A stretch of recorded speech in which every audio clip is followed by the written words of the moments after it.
Nú komið að rauða þræðinum með Ásmundi Magnússyni lækni. Með bókina Blóðsáttmálinn eftir Sten Nilsson kennara til hliðsjónar gerir Ásmundur leit að rauða þræði Biblíunnar. Hann tekur okkur inn í fortíð Ísraelsmanna og rannsakar hefði þeirra og fórnarathafnir. Hér umsjónarmaður þáttarins, Ásmundur Magnússon.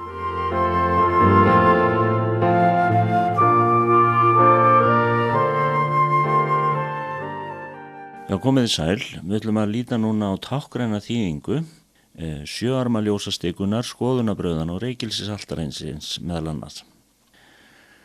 Ljósastikan er sterk boðun föðurinn, soninn og hinn heilaga anda. Í 1. Jóhannesbréfi 1:5 stendur að Guð sé ljós og í Jóhannes 9:5 segir Jesús, ég ljós heimsins, og við lærisveinana sagðan, þið eru ljós heimsins. Hvernig fær þetta staðist að Guð sé ljós, Jesús sé ljós og að sá sem trúir sé ljós? Jesús útskýrði þennan leyndardóm þegar hann sagðist ætla að senda hinn heilaga anda til að búa í þeim trúuðu. Á þeim degi munu þér skilja að ég í föður mínum og þér í mér og ég í yður. Jóhannes 24:20. Þar sem Guð faðir, Guð sonurinn og Guð hinn heilagi andi eru allir ljós, mynda þeir einingu, hinn þríeina Guð. Sá sem trúir ljósberi, með Guð innra með sér. Andi mannsins lampi frá drottni, stendur í Orðskoðunum 20:27. Ljósastikan var úr gulli, gull táknar hið guðdómlega og konunglega. Ljósastikan sem heild táknar Guð föðurinn. Miðstofnin Guð sonurinn, Jesús Kristur. Olían í þessum stofni táknar Guð hinn heilaga anda. Olían flæðir út í 6 greinar stikunar sem táknar hinna trúuðu eða söfnuðinn, því talan 6 tala mannsins. Ljósastikan var í einu lagi eins og tré með greinum, blöð og ávextir voru hömruð í greinarnar. Ljósastikan í hinnu heilaga var eina ljósið sem lýsti upp herbergi því ekkert ljós komst þar inn. Hinn heilaga þjónusta gerði í ljósi heilags anda. Það þýðir að heilagleiki Guðs og réttlæti birtist fyrir hinn heilaga anda. Lampar greinanna voru stiltir kvölds og morgna til sínar stöðugu þjónustu. Borðið fyrir skoðunabrauðin. Borðið fyrir skoðunabrauðin stóð beint á móti ljósastikunni hægra megin. Þar voru alltaf 12 brauð, 1 brauð fyrir hverja ættkvísl Ísraelsmanna. Á borðinu var einnig ílát fyrir vín. Borðið með brauði og víni táknaði sáttmálsmáltíðina sem mjög mikilvægur þáttur í sáttmálunum við Guð. Máltíðinni fylgir náin og gleðileg samverustund í fjölskyldunni. Borðið með skoðunabrauðunum bendir einnig fram á við til samverunar sem fólkið mun öðlast við borð drottins kvöldmáltíðina. Allar þjóðir og allir kynstofnar munu eiga eitt sameiginlegt, borðið, þar sem Jesús Kristur gestgjafinn og segir, ég hið lifandi brauð sem steig niður af himni, hver sem etur af þessu brauði mun lifa að eilífu og brauðið sem ég mun gefa hold mitt heiminum til lífs. Ef þér etið ekki hold mannssonarins og drekkið blóðans, hafið þér ekki lífið í yður. Sá sem etur hold mitt og drekkur blóð mitt hefur eilíft líf og ég reisi hann upp á efsta degi. Hold mitt sönn fæða og blóð mitt sannur drykkur. Sá sem etur hold mitt og drekkur blóð mitt í mér og ég í honum. Og þetta úr Jóhannesar Guðspjalli 7. kafla 51-56. Jesús Kristur raunveruleikinn sem hefur leyst skuggana af hólmi með nærveru sinni. Fólkið átti erfitt með að skilja þessa ræðu. Þess vegna útskýrði hann leyndardóminn með því að segja, orðin sem ég hef talað til þar, þau eru andi og þau eru líf.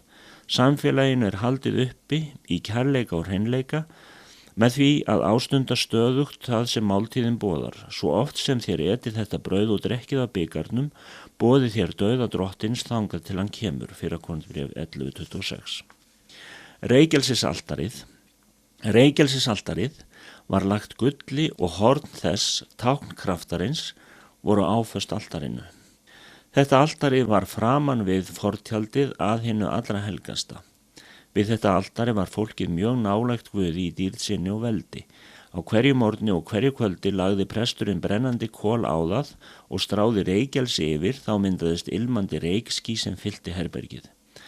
Einu sinni á ári á friðþægingadaginn stökkti æðsti presturinn blóði fórnardýrs á hornaltarisins sem sönnun þess að lífi hefði verið fórnað. Þetta var gert áður en hann fór inn í hið allra helgasta og reykurinn frá altarinu umlukti hann sem verndar hjúpur í nærveru heilagleika Guðs. Allan tíman á meðan var fólki fyrir utan í bæn og lofgjörð. Í krafti blóðsins og bænarinnar hafði æðstipresturinn nú aðganga að hinu allra helgasta þar sem Guð bjó. Fortjaldið huldi nærveru Guðs frá öllum öðrum, því fórnin var ófullkomin, blóð naut og hafra, gat einungis hulið syndir fólksins sem stundarsakir en gat ekki afmáðær. Reykjelsið táknar bænina. Bæn mín sé framborin sem reykelsis fórn fyrir auglið þitt, Sálmur 141 og 2. Það táknar einnig fyrir bæn æðstapressins. Eftir að Jesús Kristur hafði endurleist okkur með blóði sínu gat hann gengið fram fyrir föðurinn sem talsmaður okkar. Fyrir hans skulum vér því án afláts bera fram lofgjörða fórn fyrir Guð, ávöxt vara er játa nafn hans, segir höfundur Hebrabréfsins í 13. kafla og 15. versi. Hið allra helgasta. Fortjaldið var 10 cm þykkur vefnaður, svo sterkur að margir uxar gátu ekki rifið hann í sundur þegar þeir toguðu af öllum kröftum hver í sína átt. Þetta fortjald táknaði hina duldu dýrð sem bjó í mannlegum líkama Jesú. Þegar þessi líkami var gegnum stungin og sundur slitin af nöglum, þá rifnaði fortjald musterisins í Jerúsalem ofan frá og niður úr.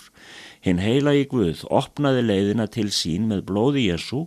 Jesús greiddi verðið fyrir aðgang okkar að hinu allra helgasta. Syndin sem útilokaði okkur frá samfélaginu við Guð var afmáð. Blóð Jesú hefur gert mig frjálsan, syngjum við. Frjálsan til að koma til föðurins eins og ég er og eins og ég hefði aldrei tengst syndinni. Eini jarneski hluturinn á bakvið fortjaldi var örkin. En örkin var mjög heilög. Lokið á henni nefndist náðarstóllinn. Bæði gríska og hebreska orðið yfir náðarstól þýðir að blíðka, friðþægja og í þessu sambandi að snúa reiði Guðs með því að koma til móts við réttlæti hans sem hafði verið smánað. Það eina sem getur snúið reiði hans og fullnægt réttlæti hans er sönnunin fyrir hinstu fórn, hinu úttelta blóði. Það er sönnunin fyrir því að syndin hefur fengið sinn dóm. Náðarstóllinn var staðurinn fyrir friðþæginguna. Þar átti blóðið að tala náð og fyrirgefningu, en hvað reiði Guðs? Jú, í örkinu voru 3 mikilvægir hlutir, stafur Arons, krús með manna ásamt steintöflunum með boðorðum Guðs. Stafur Arons var áminning að Ísraelsmenn hefðu áður neitað að vera undirgefnir leiðsögn Guðs gegnum Aron.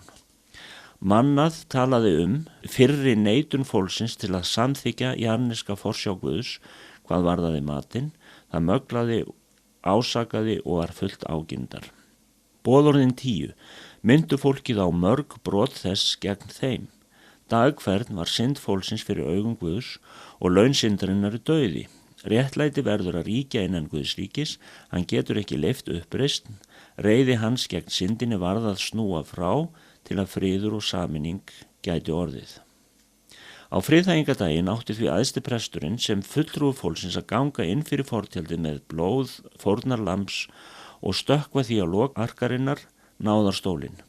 Blóðið huldi syndir fólksins.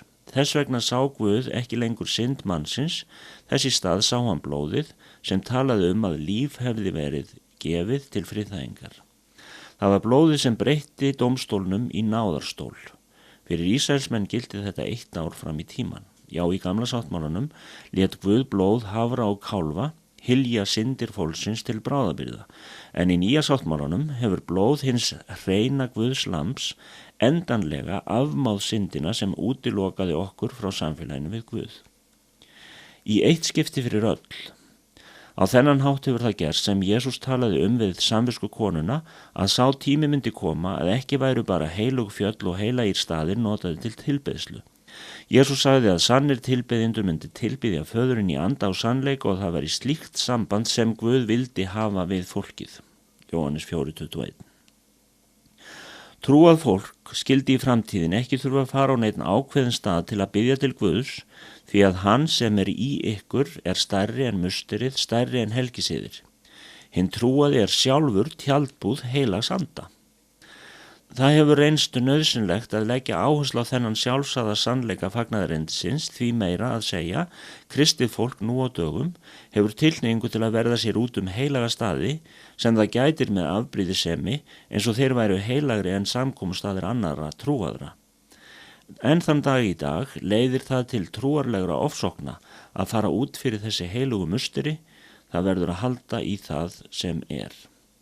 Við höfum ástæðu til að spyrja hvort guðsþjónustunnar séu í raun tilbeiðsla í anda og sannleika. Jesús lokaði musterinu í Jerúsalem og musterinu á fjallinu Gerasím og sendi lærisveina sína út, því hið allra helgasta var í þeim.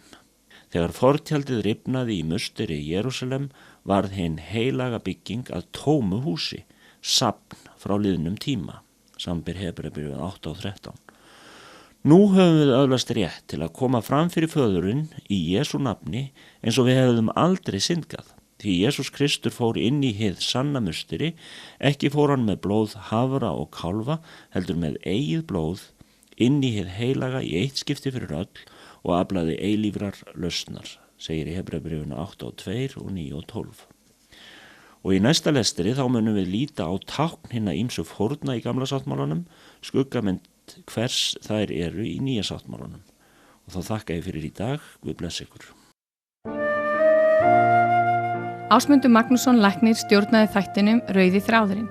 Bókin Blóðsáttmálinn er skrifið af Sten Nilsson kennara við Biblíuskólan Lífets Ord í Svíþjóð. Fylgstu með aftur í næstu viku en þá tekur Ásmundur upp Rauða þráðinn þar sem frá var horfið.